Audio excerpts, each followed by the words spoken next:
Poesia da scomunica. Il Signore è incazzato.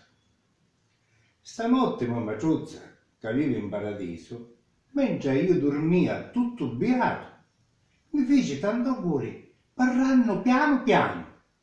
Usaccio che è Pasqua, ma cano paradiso non se ne può parlare. Il Signoruzzo è stanco di quello che succede nel mondo delle vite.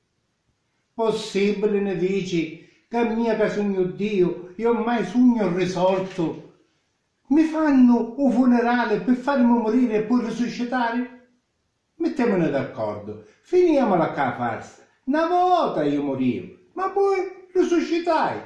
Ora io sogno Dio, non sogno un diacante, ma avete a rispettare senza lamenti e pianti.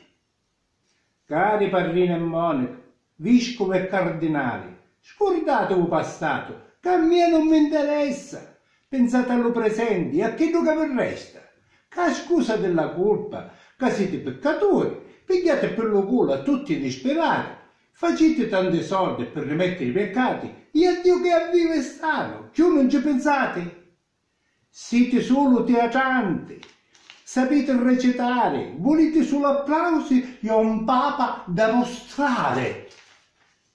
Figli bastardi e stronzi, se io non fossi Dio e ritornassi uomo, invece della croce vi dassi tre pedate, una per mia, una per mia frati e un'altra per mia pace.